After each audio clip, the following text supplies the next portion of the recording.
నీకు మళ్ళీ నాకు కూడా ఒక చిన్న 6 ఏళ్ళ అబ్బాయి పోయాడు, 6 రోజుల అబ్బాయి. అప్పుడు నాకు దుఃఖం కలిగింది. అప్పటికి ఇంకా నాకు ధ్యానం రాలేదు.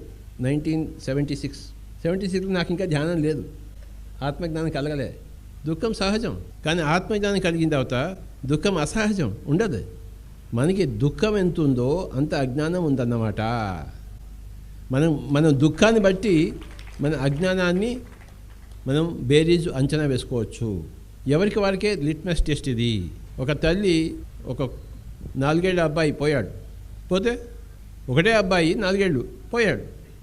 ఇంకేముంది, ఏడుతూ కూర్చుంది. ఊళ్ళో వాళ్ళు చెప్పారు, ఊరి బయట ఒక మహాత్ముడు ఉన్నాడు, నీ కొడుకుని బతికిస్తాడు, అంత శక్తి ఉంది ఆయన దగ్గర. పిల్లాడి శవాన్ని మోసుకుని వెళ్ళింది మహాత్ముడి దగ్గరికి. బ్రహ్మాండంగా కూర్చున్నాడు, దివ్యమైన తేజస్సుతో వెలిగిపోతున్నాడు. స్వామి, నా ఒక్కడే నాకు పోయాడు, ఊళ్ళో చెప్పారు, మిమ్మల్ని దర్శించుకున్నాను, మిమ్మల్ని చూస్తుంటే నాకు కూడా అంత తేజస్సు నాకు మనసులో కలుగుతోంది, మీరు నా కొడుకుని బతికిస్తాను, మీ దగ్గర అంత శక్తి ఉందా అని అడిగింది. నా దగ్గర ఉంది అన్నాడు. ఆయన శక్తి ఆయనకు తెలుసు, నా దగ్గర ఉంది శక్తి, నీ కొడుకుని బతికిస్తాను. అదెంతసేపు అన్నాడు.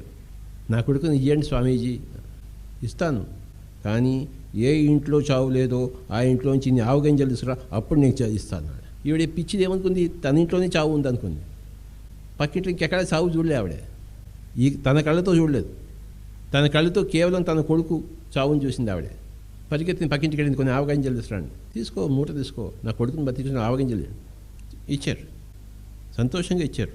నీ కొడుకుని బతికించిన ఆవగింజలే ఉంది, మీ ఇంట్లో చావు లేదు కదా, ఎవరు చచ్చిపోలేదు కదా మీ ఇంట్లో, మా ఇంట్లో చచ్చిపోయారు, పక్కింటి వెళ్ళి వెతుక్కో అని చెప్పారు.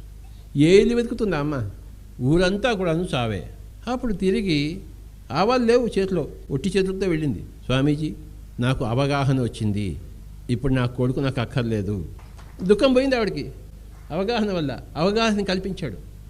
నాకు ఇప్పుడు ఇంకో కోరిక పుట్టింది, ఏమిటి అన్నాడు, నేను నీలా కావాలి అంది.